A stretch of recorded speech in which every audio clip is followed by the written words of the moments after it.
Shalom and good day all, this is Tehillim29 back again for some DC reviews, and in these DC reviews I'll be covering Lobo and World's Finest. I'll now get things ready and organised for the first one I'll be reviewing.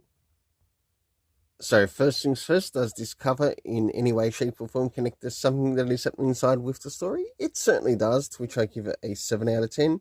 Next is the area of the internal art as we have a look around the beginning, the middle and of course the end, and also what's happening story-wise with the characters.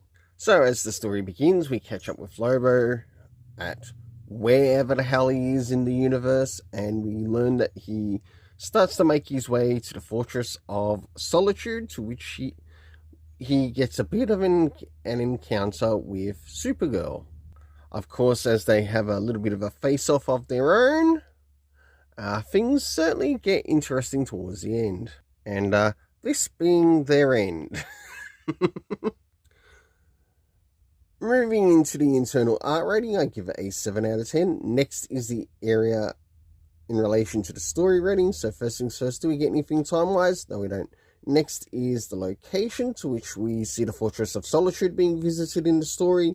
Last but not least, the cast of characters consisting of Lobo, his dog, I don't know what the hell his dog's name is, Supergirl, as well as Crypto. My overall rating for this story is a 6.5 out of 10. I must admit I did enjoy this as much as the one that also gave us a bit of a flashback on the character, and that's why it got the 6.5 out of 10.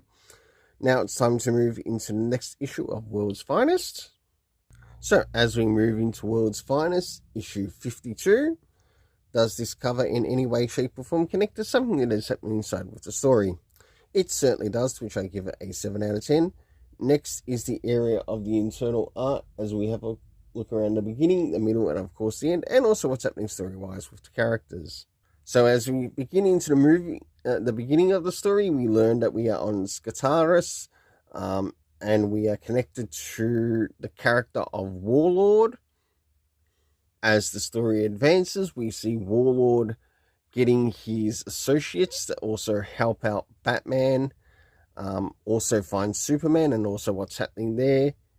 And also Robin gets a little bit of help along the way, slowly moving towards the end, and I think I might just leave it there. So for the internal art, I give it a 7 out of 10. Next is the area of the story rating. So first things first, do we get anything comic book reference wise? No, we don't. Next is time, nothing at all. Next is the location, to which we learn it's Skataris. Last but not least, the cast of characters consisting of Warlord, Bruce Wayne Batman, Clark Kent Superman, and Dick Grayson Robin. My overall rating for this story is a 7 out of 10. Until then, let's keep it colourful and have yourself an awesome day.